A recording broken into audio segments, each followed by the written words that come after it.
Inca Tawantinsuyu, a complete deep dive. The largest pre-Columbian empire, Cosmology, Sacred Kingship, Pachamama, and the four quarters of the world. Tawantinsuyu, the four quarters of the world. The Sapa Inca was not merely a king. He was the living son of Inti, the sun, the divine force whose body was made of gold, the sweat of the sun made visible. Pachamama is not a metaphor for the earth. She is the earth, with a name, with feast days, with a personality. The quipus may have been writing all along. Personal reading series Haligricity, June 2026, IQ Productions. Contents. Introduction, the largest empire in pre-Columbian history.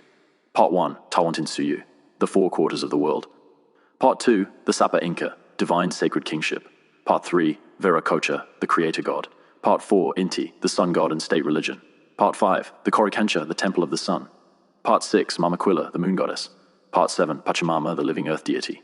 Part 8, the Apus, the mountain spirits. Part 9, Huacas, sacred sites in the Sikh system. Part 10, the sacred calendar. Inti Raymi and the sacred year. Part 11, Inti Raymi, the festival of the sun. Part 12, the despacho ceremony, step by step. Ini, sacred reciprocity as political economy. The meter, communal labor as sacred practice. Sacred architecture, Machu Picchu and the living landscape. Part 17, the Sikh system, sacred lines across the empire. Part 18, the chosen women. Part 19, the Capacocha, sacred sacrifice. Part 20, the Andean sacred triad, Paca and right relationship. Part 21, the Spanish invasion. Part 22, living Andean traditions today. Part 23, the Haligricity lens, Ini, Pachamama, and sacred reciprocity. Introduction, the largest empire in pre-Columbian history. Tawantinsuyu, the Quechua name meaning the four quarters of the world together, was the Inca Empire at its height, the largest empire in the Americas before European contact, stretching approximately 4,300 miles from the present-day Colombia-Ecuador border south through the full length of Peru, Bolivia, and Chile, and into northwest Argentina. At its peak in the early 16th century, Tawantinsuyu held between 10 and 12 million people across an extraordinarily diverse geography, Pacific Coast Desert, high Andean Plateau, and Amazon rainforest, governed from the sacred capital of Cusco through a 40,000-kilometer road system that has been compared to the Roman road network in both scale and sophistication. The Inca achieved this integration not through money, but through two sacred social technologies, Ini and the meter. These were not merely economic arrangements. They were the political expression of a cosmological framework in which the sun, the earth, the mountains, and the human community were all bound in the same web of sacred mutual obligation. Part 3. Viracocha, the creator god before the sun. Viracocha is the supreme creator deity of Andean cosmology, older and more fundamental than Inti the sun god, who was Viracocha's creation. Viracocha existed before the world. In the primordial darkness, he called forth the sun, the moon, and the stars. He then created the first human beings from clay at the sacred Lake Titicaca. Lake Titicaca is the Andean equivalent of the primordial waters, the specific location from which both the cosmos and the Inca people themselves originated. Viracocha's sacred acts and the Spanish catastrophe. The creation, Viracocha created the world from the darkness, brought forth Inti and Mamaquilla, and fashioned the first human beings from clay at Lake Titicaca.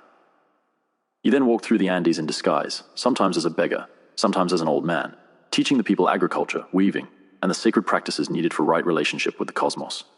The departure, after completing his teachings, Viracocha walked westward to the Pacific Ocean and disappeared across the water, promising to return when the people needed him. His departure across the sea is one of the most significant details of his mythology. The Spanish misidentification, when Spanish conquistadors arrived from the Pacific Ocean in 1532, some Andean people initially entertained the possibility that these strangers might be Viracocha returning. The name Viracocha was applied to the Spanish by some Andean people in the first contact period. This misidentification, which the Spanish deliberately exploited, contributed to the paralysis and confusion in the Inca political response to the invasion. The specific cosmological expectation created by the Viracocha myth became one of the factors that made the Spanish conquest of a far larger empire, by fewer than 200 men comprehensible. Contemporary Viracocha, in contemporary Andean spiritual practice, Viracocha remains present as the deepest creative force, the dimension of the sacred that precedes and underlies all specific divine expressions, including Inti. Pacos address Viracocha in ceremony when working with the most fundamental creative dimensions of existence. Part 4. Inti, the sun god and the sacred foundation of empire. Inti is the primary state deity of the Inca Empire, the divine ancestor from whom the Sapa Inca claimed direct genealogical descent, the cosmic force whose maintenance required the elaborate ceremonial system of Tawantinsuyu, and the divine presence whose golden image at the Coricancha was the most sacred object in the empire. The Sapa Inca was not metaphorically the sun's representative. He was the sun's literal sun, Inti's physical presence on earth, whose specific sacred role was to maintain the cosmic order that kept the sun rising, the rains arriving at the right time, and the harvest succeeding. Inti's sacred manifestations. Gold as the sun's body. Gold was not primarily valuable to the Inca as a trade commodity or a store of wealth. It was sacred because it was the physical substance of the sun. The gold-sheathed walls of the Coricancha, the golden image of Inti inside it, the golden objects used in ceremony, all were concentrated forms of the sun's own substance. When the Spanish melted down the Coricancha's gold sheeting into ingots, they were not taking wealth, they were destroying the physical body of the Inca Empire's primary deity. The sacred calendar, Inti's movements, the solstices, the equinoxes, the specific rising and setting points across the Andean horizon, organized the entire sacred calendar of Tawantinsuyu. The Inca built specific observatories and alignment stones that track the sun's position with sufficient precision to maintain the agricultural and ceremonial calendar. The alignment of Machu Picchu's Intihuatana stone to the winter solstice sunrise is the most famous surviving example. Inti and agriculture. Inti's specific relationship with agricultural success, the sun that makes the crops grow, connected the theological claims of the Sapa Inca's divine descent directly to the practical conditions of 10 million people's food supply.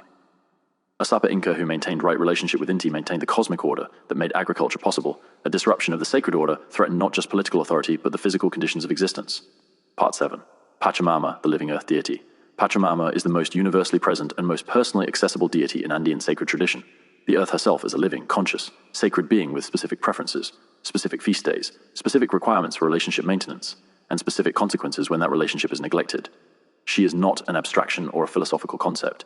She is the specific ground beneath the practitioner's feet, addressed by name, offered food and chicha and coca leaves, and understood as continuously aware of and responsive to the human community's treatment of her body.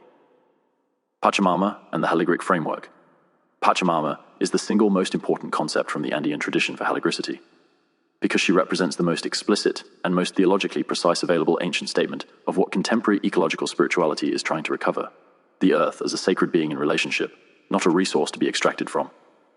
Bolivia's legal recognition of the rights of Mother Earth, which drew directly on Pachamama theology, is the most concrete contemporary expression of this understanding in political form. Pachamama, complete sacred character. The August offering, Pachamama's primary feast month, is August, the month when the earth opens. August is the month of the most concentrated and most elaborate Pachamama offerings across the Andean world. To begin August without making a specific offering to Pachamama is to begin the agricultural year without acknowledging the relationship on which it depends. The primary Pachamama practice is Shala, the ritual offering of chicha, food, coca leaves, and other sacred items to the earth. The Chala is performed before meals, before agricultural work, before construction, before travel, and at all major life transitions. It is not a formal ceremony requiring a specialist. It is the daily domestic immediate practice of the recognition that the earth is alive and must be acknowledged. The earth's body, Pachamama's body, rocks are her bones, rivers are her blood, the soil is her skin. This is not metaphor in Andean understanding. The sacred is as sacred as the human body, and what is done to one is felt by the other. Mining, deforestation, and agricultural overextraction are understood in traditional Andean practice not as environmental issues but as violations of Pachamama's body, acts of sacred harm that produce specific consequences including earthquake, drought, and agricultural failure. Illness has offended Pachamama. A specific category of illness in Andean healing tradition is caused by Pachamama's displeasure, specifically, illness resulting from someone having walked carelessly on sacred ground, urinated on the earth disrespectfully, or failed to make appropriate offerings. The healing practice involves specific ceremony to acknowledge the offense and restore right relationship. Inti Raymi, the festival of the sun, step by step. Inti Raymi is the most important ceremonial event in the Inca sacred calendar, held at the winter solstice when the sun reaches its farthest northern point and must be ceremonially called back. In the Inca Empire, Inti Raymi was a 9-day celebration in Cusco involving the entire population of the capital, the presence of the mummified remains of previous Sapa Incas, and sacrificial offerings that included animals and occasionally humans. Inti Raymi. Complete step by step. Timing, the 21st of June to 24, aligned to the winter solstice. The sun is at its most northern point and begins its return southward. The ceremony's ceremonial work is to honor this turning and welcome the sun's return. Preparation. The Sapa Inca and principal priests observe fasting and specific purification. No fires in the capital during the preparatory period. No cooking, the city in a state of heightened sacred alertness. The Coricancha is prepared. The golden image of Inti is cleaned and reconsecrated. The sacred objects are renewed. The mummified bodies of previous Sapa Incas are brought out and positioned as participants in the ceremony. The ceremony, step 1, the dawn vigil at Coricancha. The Sapa Inca and the principal Inca lords gather at the Coricancha before dawn, facing east in complete silence, awaiting the sun's rising. Step 2, the greeting of the sun, as the sun appears over the Andean horizon. The Sapa Inca raises 2 golden cups of chicha, one offered to Inti, one for himself. He says the specific prayers of greeting to his divine father. Step 3, the procession to Huacapata. The entire ceremony then moves to the great plaza of Huacapata. The procession is organized by strict hierarchy: the mummified ancestors, the Sapa Inca, the royal Alice, the provincial lords in order of their region's sacred importance. Step 4, the fire ceremony. Sacred fire is kindled through the sun's own power, a concave gold mirror concentrating sunlight to ignite specially prepared wood. This new fire is the sun's fire, brought directly from Inti to the ceremony. The sacred fire is distributed to the ceremonial sites throughout Cusco. Step 5. The sacrificial offerings. The primary sacrifice of Inti is a black and white llama, the colors representing the union of darkness and light that the solstice embodies. The llama's entrails are read as divination for the coming year. Corn, coca, chicha, and other offerings are burned in the sacred fire.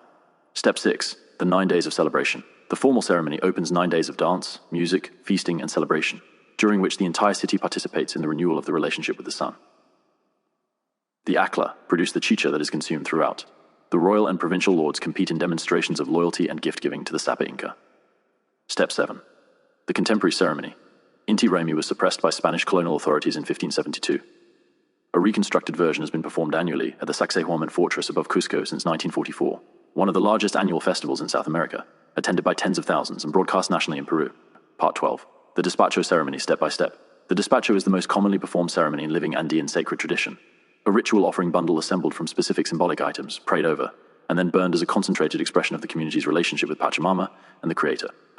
It is conducted by Pacos for healing, for blessing new projects, for agricultural ceremonies, and for virtually every significant life transition. The despacho complete step by step.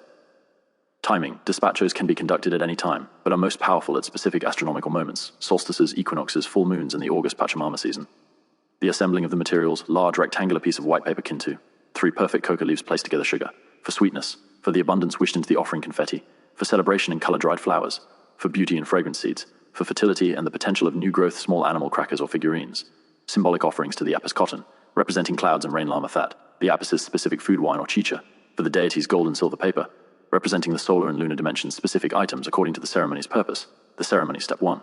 Opening the sacred space. The Paco opens the ceremony by acknowledging the 4 directions, Pachamama, the apis of the specific region, and the Creator. Coca leaves are blown with prayers in each direction. Step 2. The Kintu offerings. The Paco takes 3 perfect coca leaves, holds them to the heart or forehead, breathes prayers into them, and places them on the despacho base. Each Kintu carries specific prayers. Participants may also offer Kintus with their own prayers. Step 3. The building. The Paco assembles the other elements on the base, each item placed with specific prayers and specific intention. The despacho grows layer by layer, each layer adding specific sacred qualities. The Paco sings specific songs throughout the assembly. Step 4. The community participation. Each participant blows prayers into specific elements before they are added. The community's collective intention is woven into the offering substance. Step 5. The folding and tying. The completed despacho is folded into a bundle, wrapped and tied, sealing the prayers inside. The wrapping is done with specific care, specific direction of folding, specific knots. Step 6. The offering. The bundle is offered to fire, to earth, or to water. The Paco reads the fire's behavior during the burning as divination. A bright clean burn indicates the offering is accepted. A smoky or difficult burn indicates something requiring attention. Step 7. The closing. The Paco formally thanks and releases the deities and closes the sacred space, returning the space to ordinary time. The quipus knotted cord knowledge system. The quipu is one of the most extraordinary information storage and transmission systems ever developed by any civilization, and possibly the only non-written information recording system used in any major civilization in human history. A quipu consists of a primary cord from which hang subsidiary cords, each subsidiary cord having a specific color, a specific position, and a specific pattern of knots that encode information. The quipus, what is known and what remains mysterious. What is confirmed, quipus encoded numerical information using a decimal positional system. The position of a knot on a cord indicated its numerical value, and different knot types indicated different numerical values. The Inca administrative system used quipus to record census data, tribute records, agricultural yields, military inventories, and astronomical observations across the empire. Each major administrative center had specialist quipu readers responsible for maintaining and reading the records. What is debated, a significant body of contemporary scholarship argues that some quipus encoded narrative rather than merely numerical data, that they were a form of writing in knots rather than marks. The evidence includes the existence of quipus with structural features that do not fit the numerical encoding model, accounts from Spanish colonial sources describing quipus as encoding historical narratives and sacred songs, and the work of scholars like Gary Urton, who have identified a binary coding system in quipu construction that could theoretically encode phonological information. If the narrative encoding hypothesis is confirmed, the quipus would represent one of the most extraordinary discoveries in the history of human communication, an entire literary tradition encoded in fiber. The destruction, the Spanish colonial authorities, understanding the quipus as a record-keeping system that encoded information they needed to control, systematically destroyed quipus throughout the colonial period. An estimated several thousand quipus survive in museum collections worldwide. The full corpus was likely in the hundreds of thousands or more. Sacred architecture Machu Picchu in the living landscape. Machu Picchu, built approximately 1450 CE under the Sapa Inca Pachacuti, occupied for approximately 80 years before the Spanish conquest, and never discovered by the Spanish, is the most complete surviving example of Inca architecture and the most complete available physical expression of the Inca cosmological framework made visible in stone. Every aspect of its construction reflects specific sacred understanding. Machu Picchu. sacred architecture. The site selection. Machu Picchu is positioned at the meeting point of two sacred rivers and surrounded by mountain Apus whose specific sacred presences were among the most important in the region. The site was not chosen for convenience or defense. It was chosen because this specific landscape configuration had sacred significance. The Inti, the carved stone at Machu Picchu's highest point, the Inti, is aligned to track the sun's position at the solstices and equinoxes. At the winter solstice, the sun stands almost directly above the stone, casting no shadow. The stone holds the sun at its turning point. The Inti was the most sacred object in any Inca site. Spanish colonial authorities systematically broke off the stone from every site they found. Machu Picchu's Inti survived because the site was never found. The Sikh system. From the Coricancha in Cusco, 41 invisible sacred lines radiated outward across the landscape, each line passing through a series of sacred sites: springs, rocks, hills, fields, and temples. The Sikh system organized both the sacred geography of the empire and the social obligations of the kin groups responsible for maintaining each Sikh swakas. It is the most complete available ancient example of sacred landscape organization, the landscape as a living sacred map, rather than as neutral territory. The haligricity lens, Ini, Pachamama, and sacred reciprocity. The Inca tradition offers haligricity, the most politically and economically developed available ancient model of what Ini, sacred reciprocity, looks like when it is fully operational at every scale simultaneously, in the household, in the community, in the relationship between the community and the state, and in the relationship between humanity and the cosmos. Pachamama and the haligric sacred practice. The haligric practitioner who works with Pachamama, who pours the first sip of any drink on the ground before drinking, who makes a small offering of food before eating, who acknowledges the earth beneath their feet as a living sacred being before beginning any work, is engaging the most direct and most intimate available sacred relationship in the library. Pachamama does not require elaborate ceremony to approach. She requires acknowledgement. She requires the specific act of noticing that you are standing on a living being who is sustaining you, and saying so, and offering something in return. This is the most complete and most accessible available daily practice of what the haligric tradition holds about sacred reciprocity. Ini, you give, I give. The sun gives light, the ceremony gives gratitude. Pachamama gives earth, the chala gives recognition. Nothing taken without something returned. The empire ran on this for 200 years. Andean sacred reciprocity as cosmology and political economy. The walls of the Coricancha were sheathed in gold. The sun's own substance, and the image of Inti sat at the center receiving the first light of every day. Machu Picchu's Intihuatana stone still stands because the Spanish never found it. The quipus still hold their knots in museum collections, and most of them still cannot be read. Pachamama still receives the first pour of every drink from those who remember. The Inti Raymi still lights the sacred fire above Cusco every June. The tradition survived the destruction of the most sacred building in the empire, and 2 centuries of systematic suppression. Grand Rising. Personal reading series Haligricity, or IQ Productions, or June 2026.